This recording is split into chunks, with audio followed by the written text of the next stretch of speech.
The Buddha said a man equipped with training rules of moral conduct or precepts shines like a blazing fire. Today I'm going to talk about training rules and their benefits. Training rules are core components of the path to end all suffering. It gives rise to wisdom. You train in training rules for wisdom.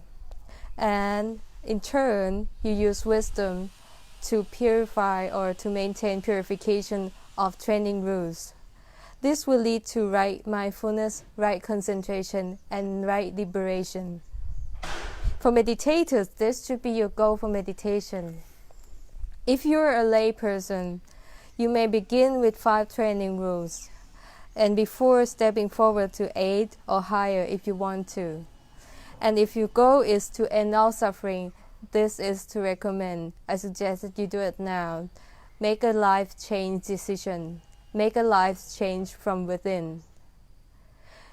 Training rules make your life normal and peaceful, and it's just like you have a fence that prevent you from wrong actions and results of it.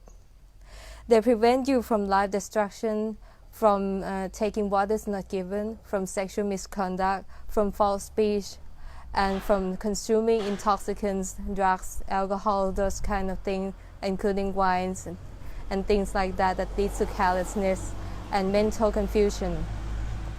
As the Buddha said in Anguttara Nikaya, among human beings of any kind, there will be someone who can be tamed towards the end of all suffering or nirvana, and you can be the one.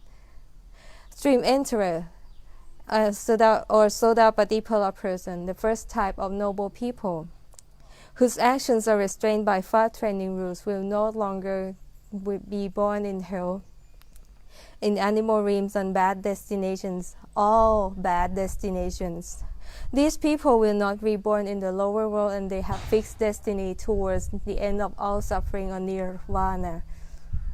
And they can be a good role model and a benchmark of training, as they will no longer intentionally infringe the training rules.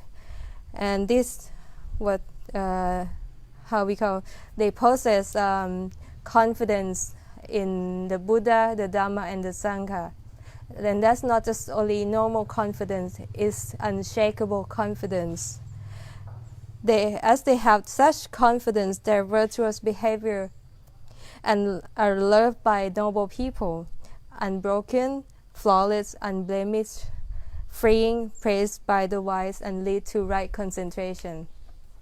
By not killing, you give back lives. By not stealing, you give back other people's assets. By not committing sexual misconduct, you give back other people's loved ones, and also possible things that benefit those kind of things that loved ones can give them. And by not saying false speech, you give back truth, trust, and reliability. And by not taking intoxicants and drugs, alcohol, those kind of things that leads to carelessness, you give back yourself mindfulness and peace. And you give back yourself and others safety.